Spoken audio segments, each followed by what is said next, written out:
அனைவருக்கும் வணக்கம். இந்த ஈஎம் இசை வெளியீட்டு விழாவில் நான் சிறப்பு விருந்தினராக கலந்துக்கல. இந்த படத்தில் பங்கு கொண்ட கலைஞராக தாங்க நான் கலந்துக்கிறேன்.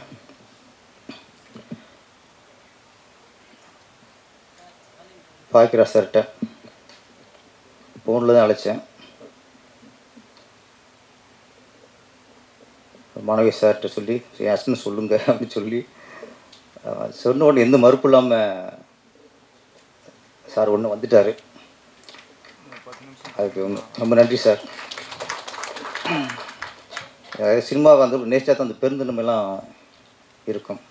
இப்போ இங்கே இருக்க எல்லாருமே நம்ம அழைச்சி வந்திருக்கவங்க தான். வெங்கடேஷ் சார் என் மனசு அழைச்சிச்சு, அது நம்ப மூலியமாக வந்துருக்கீங்க. எல்லாருக்கும் நன்றி. வெங்கடேஷ் சார் பேசும்போது பாக்கியராஜ் பாதிக்கலாம் யாருமே படம் பண்ண முடியாதுன்னு சொன்னார். நான் இண்டஸ்ட்ரிக்கு அசிஸ்டண்ட்டாக வரக்கு முன்னாடியே ஒரு பாதிப்பு. ஆமாம், இங்கே வந்து நிறைய பேர் என்னவாங்க, அவர் டிஸ்கஸில் உட்காரணும், அவரோட டிஸ்கஸ் பண்ணணும், அவரோட உட்காந்து பேசுகிறதே பாக்கியம் அடிச்சிருப்பாங்க.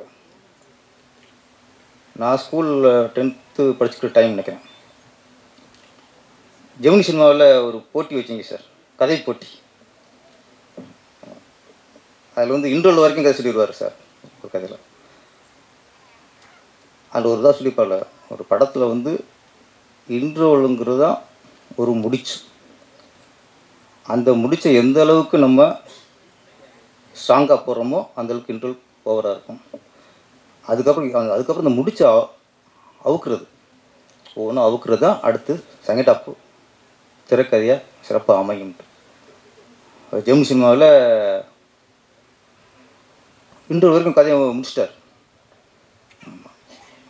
அதுக்கப்புறம் உள்ள கதை அங்கேயே முதல்ல சினிமாவுக்காக நான் கதை யோசித்தேன். சினிமாவுக்காக கதை யோசிக்க வச்சது பாக்கியராஜ் சார் தான். யோசித்து போட்டிக்கு எழுதி அனுப்புனேன். ஆனால் ஒன்றும் வேலைக்கு ஆகலை. இருந்தாலும் அதான் ஃபஸ்ட்டு சினிமாவுக்காக என்னை கதை எழுத வச்சது பாக்கியராஜ் சார் தான். பாக்கியராஜ் பற்றி இப்போ நிறைய பேர் பேசிட்டே இருக்கலாம். அவன் எப்படின்னா கதை, திரைக்கதை, வசனம், டைரக்ஷன், எப்போல்லாம் மூணு தான். முன்னெல்லாம் திரைக்கதை டைரக்ஷன் தான் இருக்கும். இந்த கதை, திரைக்கதை, வசனம், டைரக்ஷன் இது மூணையும் போட்டால் தான் அவன் தான் முழுமையான டைரக்டரு அப்படின்னு ஒரு வந்துச்சு. டி ராஜேந்திர ஒருத்தர், அப்புறம் சார். அதுக்கப்புறம் அந்த இது மூணு போடணும். கதை வசனம் ஒருத்தர், திரைக்கதை டைரக்ஷன் ஒருத்தர்னா அது டைரக்டருக்கு மதிப்பு இருக்காது. அப்போது ஒரு இயக்குனருக்கு மதிப்பை இழக்க செஞ்சது பாக்கியராஜ் சார் தான். அப்போது இப்போ மலையாளத்தை சொன்னீங்கள, மலையாளத்தில் வந்து எப்படின்னா இங்கே தமிழ் ஃபீல்டு ஏன் இப்படி இருக்குது, மலையாள ஃபீல்டு ஏன் இன்னைக்கு சிறந்து விளங்குது அப்படின்னா, இங்கே ப்ரொடியூசர் என்ன பண்ணுறாங்க, ஒரு நான் பாக்கியராஜ் ஒர்க் பண்ணியிருக்கேன் அப்படின்னு பண்ணிக்கிறேன். ஆமாம், எத்தனை ஒர்க் பண்ணிக்கிறேன், பாக்கியராஜ் 10 ஒர்க் பண்ணியிருக்கேன். முந்தான முடிச்சு ஒன்று வச்சு டார்லிங் டார்லிங் டார்லிங் டார்லிங் நான் சொல்லிவிட்டு ஓகே ஒரு கதாசிரியர், ஓகே பட்டுக்கோட்டை புறவர் கதை இதோட கதை சார் நான் இயக்க போகிறேன் அப்படின்னா அந்த பிடிச்சி ஒத்துக்க மாட்டாங்க. உனக்கு கதையே பண்ண தெரில, நீ என்னடா டைரக்டரு, அங்கே அடிக்கிட்டு போகிறோம். நான் ஒரு நாவலை தூக்கிட்டு போயிட்டு, சார் அந்த நாவல் நல்லா இருக்குது சார், இதை நான் படம் பண்ணலாம்னு இருக்கேன், எனக்கு வாய்ப்பு கொடுங்க. நீ யாருக்கு பண்ணியிருக்க சார்? நான் பாரதிட்ட 5 படம் பண்ணியிருக்கேன். கதை இது நாவல் சார். யார் நாவல்? வேறு ஒரு கே நாராயணன் சாரோட நாவல் அப்படின்னு நம்ப மாட்டாங்க. ஏன்டா ஃபஸ்ட்டு படம் உனக்கு கதையே பண்ண தெரில, நீ உன்னை எப்படி டைரக்ஷன் கொடுக்குறது? தமிழ் பிடிச்சல சொல்கிறேன். இங்கே டைரக்டர்னா அவர் தான் கதை எழுதணும், அவர் தான் வசனம் எழுதணும், அவர் தான் திரைக்கதை எழுதணும், இப்போ அவர் தான் பாட்டு எழுதணும். நல்ல வேலை இடையில தியாகராஜன் வந்து இசையமைச்சிட்டாரு, பாட்டு எழுதிட்டாரு, பாட்டு பாடிட்டாரு. அதெல்லாம் கொஞ்சம் மைல் ஏற்றலை சார். இல்லைன்னா இப்போ வர்றவங்களாம் கதை, திரைக்கதை, வசனம், இசை, பாடல்கள், பாட்டு பாடணும், நீ தான் டேரக்ஷன் இத்தனை இருந்தால் தான் உங்கள் டேரக்டர் ஒத்துக்கணும்னு ஆயிருக்கும். கொஞ்சம் அதில் தவிச்சிட்டோம். அதான் மலையாளத்தில் அப்படி இல்லை. மலையாளத்தில் இன்றைக்கும் ஒருத்தர் டேரக்டருக்கு என்ன அனுபவம், ஜோஷ் ஒர்க் பண்ணியிருக்கியா, பாசிட் ஒர்க் பண்ணியிருக்கியா, சித்திட்டு ஒர்க் பண்ணியிருக்கியா, அப்போ இந்த பெரிய டைரக்டர்கிட்ட ஒரு 5 ஒர்க் பண்ணியிருக்காருன்னா அந்த நம்பிக்கை ஃபஸ்ட்டு வந்துடும் உங்களுக்கு. அதுக்கப்புறம் சார் என்னோடய ஃப்ரெண்டோட கதை சார் இது சார் அப்படிங்க. கதை டிபார்ட்மெண்ட் வேறு, டைரக்ஷன் அனுபவம் வேறு. அங்கே டைரக்ஷன் அனுபவத்தை பார்க்குறாங்க, கதையின் தன்மையை பார்க்குறாங்க. தனித்தனியாக பார்க்குறதுனால இன்றைக்கும் அந்த சொன்னிக்கல கண்டென்ட்டு அந்த கண்டென்ட்டு இன்றைக்கி இங்கே ஜெயிக்குது. அதனால் சார் உங்களால் சார் எங்களுக்கெல்லாம் பாதிப்பு. எங்கள் கதை எல்லாத்தையும் கேட்குறாங்க நம்மள்கிட்ட. அப்புறம் கைக்குட்டை ராணி, தமிழ்நாட்டில் எல்லா குடும்பத்துக்கும் அப்படி தான் அவங்க ராணி. ஆமாம், தேவானி மேடம் அவங்க நான் ரொம்ப மதிக்கக்கூடிய ஒரு ஆர்டிஸ்ட் தேவானி மேடம். ரொம்ப பிடிக்கும் அவங்கள, ரொம்ப நான் அவங்க மேலே அவ்வளோ மரியாதை எனக்கு. ஆமாம், நான் எல்லாரும் பேசிட்டு சொல்லிட்டே இருப்பேன். ஏன்னா அவ்வளோ பிடிக்கும். அவள் ஒரு ஒரு ஒரு பெண்ணை பக்கத்தில் மரியாதை வரணும், அவளை பார்த்து அவ்வளோ மரியாதை வரும்.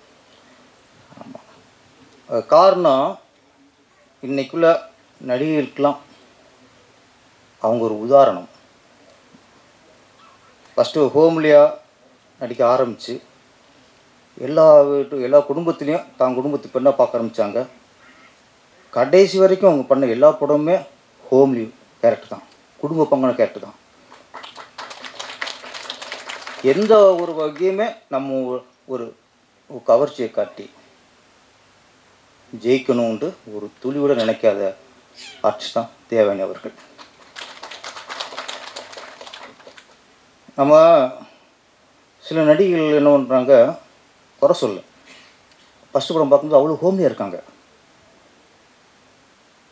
அந்த ஹோம்லிக்காகத்தான் அந்த நம்ம ஹோம்லியாக இருக்காங்க, நம்ம வீட்டு பொண்ணு மாதிரி இருக்காங்க அப்படின்னு தான் ரசிகர் உருவாகிறாங்க. அந்த குடும்ப பாங்கனை தோற்றதுக்காகத்தான் ரசிகர் உருவாகிறாங்க. அதனால் வெற்றி அடைகிறாங்க. ஒரு நாள் வெற்றி அடைஞ்சதுக்கப்புறம் அவங்க கவர்ச்சியை காட்டுறதுக்கு ஆர்வம் காட்டிடுறாங்க.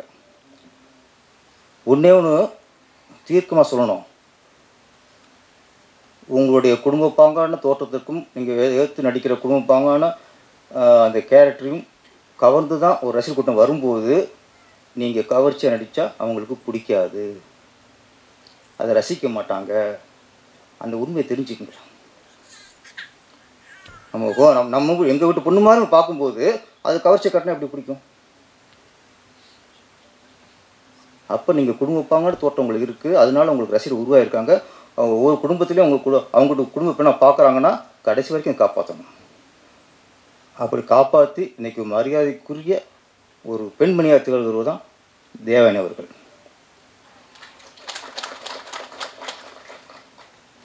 நான் ஃபஸ்ட்டு நான் ரஜினி ரசிகர். நான் முதல்ல ஒரு ஒரு ஒரு நடிகைக்கு ரசிகரானதுன்னா எந்த நடிகை எனக்கு பிடிச்சதுன்னா அமலா. ஆமாம், ரொம்ப பிடிக்கும். ஏன்னா இந்த மைதிலி கதையெல்லாம் பார்த்துட்டு அவங்க அவ்வளோ காமெடியாக இருப்பாங்க, எனக்கு அவ்வளோ பிடிக்கும். அப்புறம் தொடர்ந்து வேலைக்காரனாக இருக்கட்டும், அப்புறம் மம்முட்டி சாரோட படம் பண்ணாங்க, எல்லா படமும் அவ்வளோ காமெடியாக. அந்த ஹோம்லியாக இருக்காங்கிறதுக்காகவே நான் அவங்களுக்கு ரசிகர் ஆகிட்டேன். நான் ஒரு படம், அந்த படத்தில் பார்த்தா மாடர்ன் ட்ரெஸ் போட்டாங்க, அது பரவாயில்ல, ஓகே மாடர்ன் ட்ரெஸ் போட்டாங்க பரவாயில்ல. ஒரு டாப் டிஷர்ட்டுங்க போட்டு அவங்கள ஓட விட்றாங்க, ஓட விட்டாலும் பரவாயில்ல, high speed shot. Director Amala அவர்களை ஹை ஸ்பீடில் மேலே ஓட விட்டு அவங்க கவர்ச்சியை பார்க்கணும்னு நினைக்கிறாரு. ஆனால் எனக்கு பிடிக்கல, எனக்கு வெறுப்பாக இருக்குது. ஏன்னா நான் ஹோம்லிக்காக தான் உங்களை பார்த்துருக்கேன். அப்போ அவங்க ஹோம்லியாக பார்க்குற ஒரு ஆர்டிஸ்ட்டை போய் நீங்கள் செக்ஸாக காட்டும்போது, கவர்ச்சியாக காட்டும்போது அது மனசு ஏற்றுக்கொள்ளாது. இதை நிறைய ஆர்டிஸ்ட்டில் புரியாமல் கவர்ச்சியாக காட்டினா தான் நிலச்சி நிற்கும்னு நினைக்கிறாங்க. என்றைக்கு கவர்ச்சியை காட்டுறீங்களோ அன்றைக்கி தளர்ச்சி ஆகும் மார்க்கெட். அதுக்குன்னு சில ஆர்டிஸ்ட் இருப்பாங்க, அவங்களுக்கு அதுதான் மூலதனமாக இருக்கும். அவங்களுக்கு அந்த உடல்வாவுக்கும் அவங்க கவர்ச்சி இது கவர்ச்சிக்காக மட்டும்தான் டேரக்டர் கூப்பிடுவாங்க. அவங்க நடிச்சு போட்டோம். ஹோம்லி அவங்கள யாராவது ஹோம்லிக்கு லுக்குக்காக, குடும்ப பாங்கன தோற்றத்துக்காக உங்களை ரசிக்க ஆரம்பித்தாங்கன்னா கடைசி வரைக்கும் அதை கடைப்பிடிங்கள். அப்போ தான் இதே மாதிரி இன்றைக்கும் பேசப்படலாம். ஆமாம். அப்புறம் இயக்குனரும் ஆயிட்டாங்க. கைக்குட்டை ராணி இயக்குனர், வாழ்த்துக்கள் மேடம். ஆமாம். ஆர்டிஸ்ட் நடிகைகளில் வந்து முதல்ல பானுமதி அம்மா வந்து இயக்குனர் ஆனாங்க. அப்புறம் லட்சுமி மேடம் இயக்குனர் ஆனாங்க. அப்புறம் ஸ்ரீபிரியா மேடம் இயக்குனர் ஆனாங்க. லட்சுமி ராமகிருஷ்ணன் மேடம் இயக்குனர் ஆகியிருக்காங்க. நிறைய நடிகர்லாம் இயக்குனரை வெற்றி அடைஞ்சாங்க. பானுமதி அம்மா இயக்குனராக வெற்றி அடைஞ்சாங்க. லட்சுமி அம்மாவும் இயக்குனராக வெற்றி அடைஞ்சாங்க. ஸ்ரீபிரியா மேடமும் இயக்குனராக வெற்றி அடைஞ்சாங்க. அதே மாதிரி அந்த வருஷத்தில் இந்த கைக்குட்டை ராணியும் மகாராணியாக உருவாக வேண்டும். அந்த ராணிக்கு ஒரு வெற்றி கிரீடம் தலையில் சூட்ட வேண்டும். வாழ்த்துக்கள் மேடம். தேங்க்யூ. அப்புறம் இந்த மேடையில் இன்றைய நாயகன் அப்படின்னா இசையமைப்பாளர் ஸ்ரீநாத் பிச்சை. முதல்ல நம்மால் சதாசிவம் கூட்டி வந்தார் மினிஸ்ட்ரேட்டரை. பேசிட்டார், சார் மினிஸ்ட்ரேட்டர் வந்து உங்களை அறிமுகப்படுத்தணும் சார், நீங்கள் இதை போடுறதுக்கு ஒரு பாட்டு எழுதுங்க சார் அப்படின்னா. சரி வாங்கிட்டேன். கூட வந்துட்டாங்க. யார் மினிஸ்ட்ரேட்டர் பார்த்தா இவரை காட்டினாங்க. இது எந்திரிங்க சார், ஸ்ரீநாத் பிச்சை அப்படின்ட்டு. நான் என்னடா அது விஸ்வாமித்திர மாதிரி தலையெல்லாம் இருக்குது, நான் ஆளை பார்த்தா மினிஸ்ட்ரேட்டர் மாதிரி தெரியலையே முதல்ல அப்படின்னு டவுட் ஆயிடுச்சு. பேர் அப்படின்னா ஸ்ரீநாத் பிச்சை. பிச்சையா? என்னோட ஏற்கனவே ரிஷி மாதிரி இருக்காப்புல, பேர் வேறு பிச்சை. திருப்பி கொஞ்சம் என்ன அது உறுத்தலாச்சு. சரி ஓகே, அப்போ நானாக சமாளிப்படுத்திட்டேன். பிச்சைக்காரன்னு படம் டைட்டிலே பிச்சைக்காரன் வச்சு படம் ஓடலையா? கோடீஸ்வரன் அப்படிலாம் எடுத்து சில படம் சரியாக போகலை. ஆனால் பிச்சைக்காரன் படம் எடுத்து மிகப்பெரிய ஹிட்டு. ஓகே, ஒரு சமாதானம். அப்புறம் சுந்தர் பிச்சை. சூப்பர், உலகளவில் வெட்டி அடிச்சு அந்த மனுஷன். அப்போ இந்த பிச்சை பேருக்கும் இதுக்கு சம்மந்தம் இல்லை, திறமை தான் ஜெயிக்கும். சில பேர் சொல்லுவாங்க நெகட்டிவாக பேர் வைக்கக்கூடாதும்பாங்க. பாயக்கராசு படம் எல்லா படமுமே நெகட்டிவ் தான். ஒரு கை ஓசை நெகட்டிவ் தான். எப்படி ஒரு கை ஓசை வரும்? வராதுல்ல, அது ஹிட்டு. மௌன கீதங்கள். சரி, மௌனமாக அப்படி கீதம் பண்ண முடியும்? மௌனமாக கம்முன்னு இருக்கணும். அது மௌன கீதங்கள், அதுவும் நெகட்டிவ் தான். தூறல் நின்று போச்சு.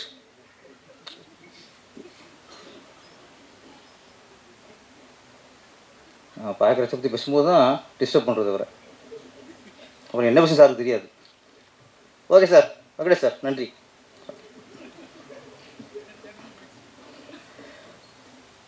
தூறல் நின்று போச்சு. இப்போ நம்ம ஒரு பிடிச்சிட பிடிச்சி, நான் தான் ஃபஸ்ட்டு படம் பண்ணுறேன்னு வச்சிங்களேன், கதையெல்லாம் சொல்லி கதையெல்லாம் ஓகே போச்சு. பிடிச்சிட ஒரு டைட்டில் கேட்குறாரு. என்னப்பா டைட்டில்? சார் தூறல் நின்று போச்சு. கிளம்பிட்டுருவேன். ஏண்டா சொல்லும்போதே நின்று போச்சுங்கிற, விளங்கும் போடான்றான். ஆனால் தூரல் நின்று போச்சு என்ன ஹிட்டு சார்? இப்படி நெகட்டிவ் டைட்டில் வச்சு அவர் சக்ஸஸ் பண்ணார்.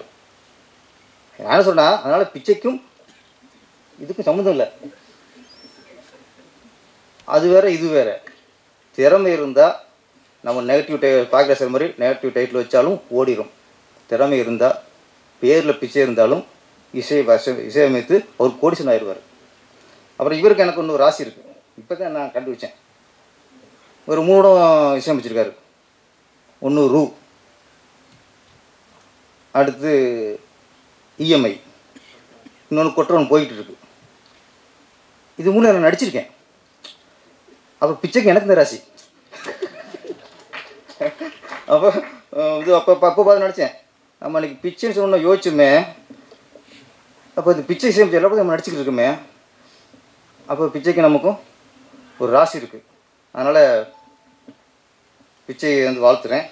ஆமாம், நிறையா படம் நீங்கள் வந்து நிறைய 10, 20, 30, 100 கூட எடுக்கணும், அப்போ நான் நடிக்க முடியும்.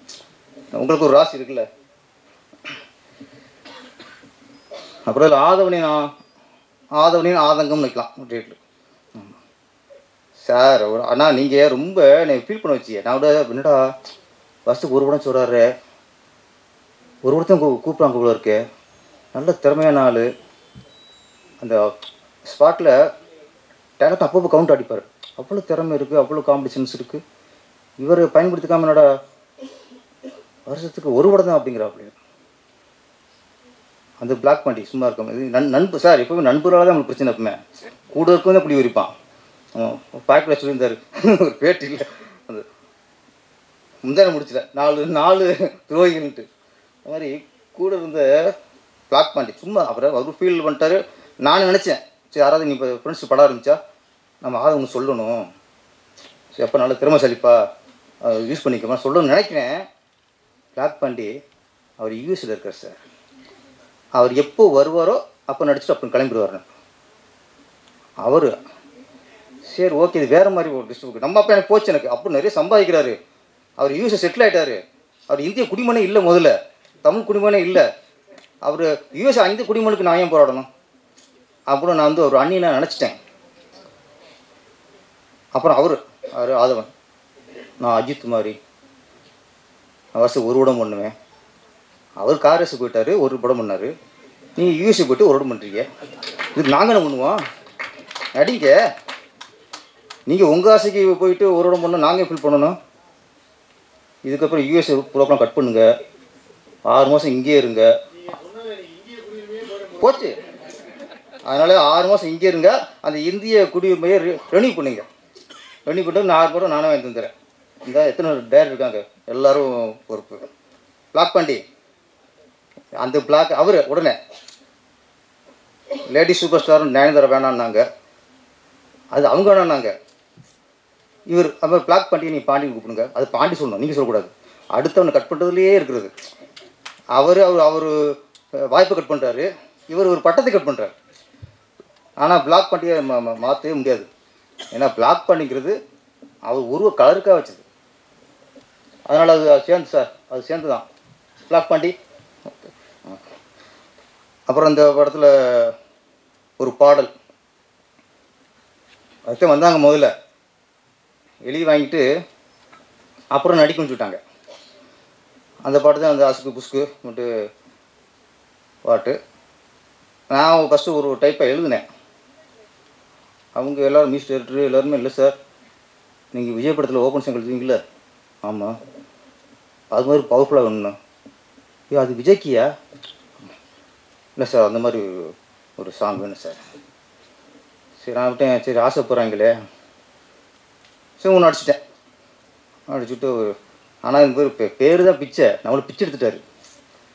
ஆமாம் சார் டென்ட்டுக்கு வாங்குங்கிறாரு. என்னையா டென்ட்டுக்கு வாங்குங்கிறேன் சார். கொஞ்சம் இங்கிலீஷ் வார்த்தைலாம் போட்டு இப்படி தானே, அப்போ தான் நிறையா இங்கிலீஷ் வார்த்தைலாம் போட்டு நிரப்பி அனுப்பியாச்சு. நான் டவுட்டில் இருந்தேன் என்னடா. அப்புறம் சாங் போட்டு கேட்டாங்க. போட்டு காட்டினும்போது இன்னும் பயந்துருச்சு. விஜய் சார் மாதிரி பாட்டு எழுத சொல்லும்போது பயம் இல்லை. சாங்கு போட்டு காட்டும்போது எனக்கு விஜய் சார் பேசும்போது வந்து போகுது. என்னடா இங்கே இவ்வளோ டெம்பிள் அடிச்சிருக்காங்களே மனுஷன், ஏன் புது ஹீரோ புதுசு இன்னொன்று போகிறாங்களேன்னு பயம் இருந்துச்சு. அப்புறம் முடிச்சுட்டு ஒரு நாள் போட்டு காட்டினாங்க மாஸ்டர் சுரேஷங்கர். சூப்பர் சார், பெண்டு கல்விக்காரன். அவர் அப்படி சொல்லிப்பாங்க போல இருக்கு. கேஆர்எஸ் படத்தில் விஜய் சார் எப்படி ஆடினாரோ அது மாதிரி முட்டி போட்டு பரண்டு என்னை ஆட வைக்கணும் அங்கேயும் பிட்ட போட்டாங்க போல இருக்குது. அவர் சொல்லி பார்த்துருப்பாரு, தம்பி உண்டு நீங்கள் அதுவும் கொடுங்க. ஆனால் சார் நல்லா ஆட வச்சிருக்கு சார். ஒரு புது இருந்தளவுக்கு ஆட மாதிரி தெரில. ஒரு நல்ல ஒரு சாங் சில புதுசு ஆடுறவங்க போது நமக்கு கொஞ்சம் ஓவராக தெரியும், மிகையாக தெரியும். இந்த பாட்டு பார்க்கும்போது ஒரு புதுமுகம் இந்த மாதிரி ஆடிக்கான்னு தெரில. யதார்த்தமாக நல்லா அமைஞ்சு வச்சு. வாழ்த்துக்கள் சதாசிவம். ஆனால் இவர் ஏன் அஸ்டன் சொல்கிறாரு, ஆனால் இவர் ஏஸ்டன் மாதிரி இல்லை, அவர் பாய்க்கிற அஸ்டன் மாதிரி இருக்கார். நம்ம உள்ளே டைரக்ஷன் தான் ஒதுக்கிட்டோம், ஏதோ என் படத்துக்கு ஒரு சீன் வருமே அவ்வளோதான். இவர் வந்து பாய்க்கிற நினச்சிட்டு தான் ஒரு இருந்திருக்காரு, சும்மா நம்மளை சொல்கிறது குருநாதன்ட்டு. பாய்க்கிறது தான் அவரே டைரக்டர், அவரே ஹீரோ. அது மாதிரி அவரே டைரக்டர், அவரே ஹீரோ. அப்போ நீ வந்து பாய்க்கிறதோட அஸ்டண்ட் அவரோட அஸ்டண்ட் தான். அவன் உனக்கு வந்து மானசிக குரு பாய்க்கிற சார் தான், இண்டஸ்ட்ரிக்கே அவர் தான், உங்களுக்கும் அவர் தான். இன்னைக்கு சார் வந்து வாழ்த்துறதே உங்களுக்கு பெரிய பாக்கியம்ப்பா. அப்புறம் இந்த இஎம்ஐ டைட்டிலுக்கு வருவோம் சார். சீக்கிரம் முடிச்சிடறேன் சார். சார் எப்படா முடிப்பான், இவன் வேறு ஆரம்பிச்சிட்டானே. 2 நிமிஷம், ஏன்னா எல்லாம் பேசி விட்டு படத்துக்கு பேசி வச்சுக்கலாம், இவங்க கொண்டு அப்படியே என்ன சார் வந்து வேலையை பண்ண மாட்டேங்கிட்டு. இஎம்ஐயில் நிறைய சொல்லிட்டாங்க. இதில் என்னென்னா, இந்த இஎம்ஐ வந்து ஆம்பளைங்க பைக்கை வாங்கிடுவாங்க, காரை வாங்கிடுவாங்க, வீட்டை வாங்கி விடுவாங்க. பைக்கை வாங்கிவிட்டு ஒரு 3 மாதம் 4 மாதம்ல கட்டுவாங்க. அதுக்கப்புறம் 3-4 வருஷம் கட்ட மாட்டாங்க. அவங்க காலையில் டிஃபன் சாப்பிட்டு நல்லா சோத்தை கட்டிக்கிட்டு அந்த இஎம்ஐயில் அவங்க பைக்கை ஸ்டார்ட் பண்ணிட்டு கிளம்பிடுவா ஆஃபீஸ்க்கு. எத்தனைக்கு 8 மணிக்கு தான் கிளம்பிடுவாப்பில். கரெக்டாக 9 மணிக்கு வரும். டிங் டிங்குமா கதை தூக்கிறது யார்? அவர் ஒய்ஃப். இஎம்ஐ வாங்கிறது கணவன். அவன் வந்து அவன் பட்ட டார்ச்சராக இருக்குன்னு உங்களுக்கு பேசுகிற தோரணை இருக்கும்ல, அவன் ஆதரவு மாதிரி தான் பேசுகிறதுலாம் அப்படி இருக்கும். எங்கே உங்கள் புருஷன் எப்போ வருவார், ஃபோன் பண்ணுங்க. அப்புறம் இல்லைங்க அவர் ஃபோனை எடுக்க மாட்டார், நாங்கள் ஃபோனை எடுக்க மாட்டார், நீங்கள் ஃபோனை எடுங்க. போடுங்கம்மா, ஸ்பீக்கரில் போடும், அது ஸ்பீக்கரில் போடணும். இதை அப்புறம் எப்படி சமாளித்து போயிடுவாங்க. அதுக்கப்புறம் சாயந்தரம் வரும் 4 மணி போல் வந்துட்டாரா அவங்க புருஷன் போனவர் நைட்டு 12 மணி வந்தால் கூட அவங்க கிளவிட மாட்டாங்க. ஒய்ஃபு லேட்டாக வந்தால் கூட கிளவிட மாட்டாங்க. இவன் வந்து கிளப்புவார், இன்னும் வரல உங்கள் புருஷன். அது ஒரு சரி, மறுநாள் 2 3 நாள் கழிச்சு இவன் வந்து பெல் அடிப்பான். அந்த மாதிரி கதவு திறக்கிறதா வேணாமா? வந்திருக்குது யார்? சொந்தக்காரன் வந்திருக்கானா, இல்லை ஒரு கடன் கேட்டேன் கடன் கொடுக்க வந்திருக்கானா? அப்போ திறக்காம போச்சுன்னா இப்போ டென்ஷனில் வந்து யாருன்னு பார்க்குறங்கிட்டு அதுக்கப்புறம் மொட்டை மொழி எட்டி பார்ப்பாங்க. அதனால் பைக் அது நிற்கும், அது நிற்பானா? திறக்கவே மாட்டாங்க, பயம். 1 hour கழிச்சு பார்ப்பாங்க, வெளியவே நிற்பான், கது திறக்க முடியாது, பயம். இதில் புருஷன் லோனில் வாங்கி பைக்கை வாங்கி அவன் கிளம்பி போயிட்டான், ஆஃபீஸ் நிம்மதியாக ஒர்க் பண்ணிக்கிட்டு இருப்பான். இங்கே வந்து இஎம்ஐக்கு வசூல் பண்ண வராங்கல்ல, இவங்களை மாட்டிட்டு ஒரு பொம்பளை யோசிச்சு பாருங்க சார், அது எதிர்கொள்கிறது யார்? லேடிஸ். அப்போது நம்ம இஎம்ஐ வாங்கிட்டு நம்ம பைக்கை ஓட்டி சர்னு போயிடும். இங்கே பதில் சொல்கிறது, வெளியே வர முடியாமல் நிற்கிறது, அவன் அசிங்கமாக ரொம்ப கேவலமாக கேட்பான். ஒரு ஸ்டேஷனில் போவான்றான், என் புரிச்சு நீ பேச மாட்டியா அப்படின்பான். அந்த பொண்ணு என்ன பண்ண முடியும்? இஎம்ஐ ஆம்பளைங்க வாங்குகிற இஎம்ஐயால் பாதிக்கப்படுறது பெண்கள் தான் புரிஞ்சுக்கணும் ஃபஸ்ட்டு. நாளைக்கு நம்ம இல்லைன்னா லேடிஸை டார்ச்சர் பண்ணுவாங்க, அவங்க அசிங்கமாக பேசுவாங்க, அவமானப்படுத்துவாங்கிறத நம்ம புரிஞ்சுக்கணும். இதில் ஒன்றே தப்பிச்சிட்டாங்க. என்னென்னா, நிறைய பேர் என்ன ஆச்சுன்னா 5 மணி 6 மணிக்கு வரான், 7 மணிக்கு வர்றது இருந்துச்சு, 7 மணிக்கு வெளியடிக்கிறது கவர்த்துட்டுறது. அப்படி இதில் பாதிக்கப்பட்டு கொஞ்சம் இப்போ ஒரு சட்டம் வந்திருக்கு, 6 மணிக்கு மேலே இந்த இஎம்ஐ வசூல் பண்ணவங்கள வீட்டுக்கு போகக்கூடாது, இந்த ஃபோன் பண்ணிலாம் டார்ச்சர் பண்ணக்கூடாது. 6 மணி 6:30க்கெலாம் வந்து இவங்க வந்தாங்கன்னா, கடன் கேட்டு வந்தாங்கன்னா போலீஸுக்கு கம்ப்ளைண்ட் பண்ணலாம். அதனால நிறைய பேர் நீ தப்பிச்சாங்க. கரெக்டாக அவன் ஆஃபீஸுக்கு முடிச்சுட்டு வெளியே டீலாம் சாப்பிட்டு டைம் பார்க்குறது 7 மணி ஆயிடுச்சா உண்டு, அதுக்கும் வீட்டுக்கு வர்றது. ஆமாம், இது வரைக்கும் இப்போ போனதுலேருந்து இப்போ வர வரைக்கும் சமாளிக்கிறது லேடிஸ். அது குடும்பம். நீ வா 25,000 சம்பளம்,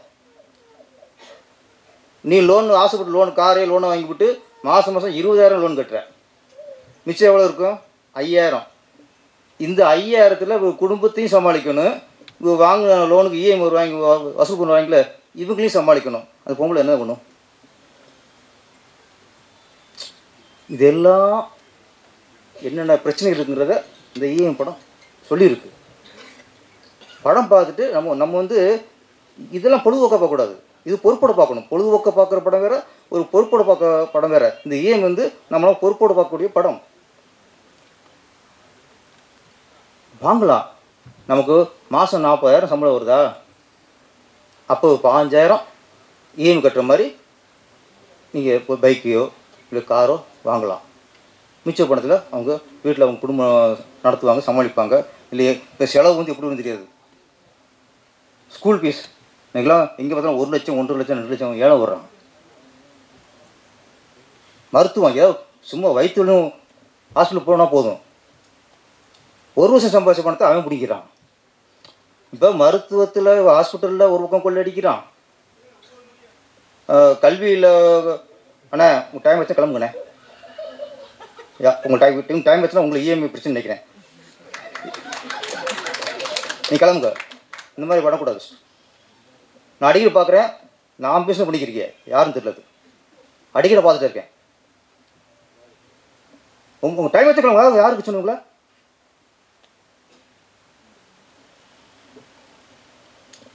கொஞ்சம் இல்லை இது நான் ரெகுலர் பார்த்துருக்கேன், அது எனக்கு கோவம் வருது. நான் 1 ஹவர் பேசுகிறேன் சார், பாய்க்கிறேன் சார், மன்னிச்சிருங்க சார், இன்னும் அருமையாக பேசுகிறேன். இது நீங்கள் உள்ள உங்கள் டைமில் அதோட முக்கியமாக வேலை தான் கிளம்புங்க. இது எதுக்கு வந்திருக்கியா முடிச்சா பாருங்கள். எனக்கு நான் உங்களை வற்புறுத்தலை ஃபஸ்ட்டு. ஏன்னா ஒரு விஷயத்த ஒரு எமோஷன் பேசிக்கிட்டு இருக்கும்போது இதுக்கு ஜோக்கரை பேசிக்கிடுவாங்க.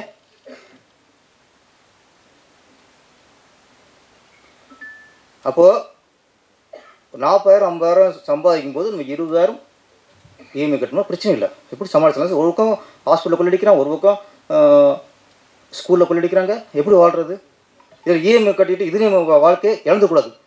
இந்த என்னன்னா ரோட்டில் வாழ மாட்டோம், வாழ்றதுக்கா போராடிக்கிட்டே வாழ்ந்து செத்துருவோம். சம்பாதிக்கிற வாழ்றதுக்கா போராடுறதுக்கா? வாழ்கிறதுக்கு. அப்போ சம்பாதிச்சு வாழணும்னா, சந்தோஷமான நிம்மதியாக வாழணும்னா நம்ம இஎம்ஐலேருந்து கொஞ்சம் தப்பிக்கணும். அந்த விஷயத்தை தான் இன்னைக்கு உள்ள காலகட்டத்துக்கு இன்றைக்கி என்ன பிரச்சனை, இன்றைக்கி என்ன ரெண்டு போதை.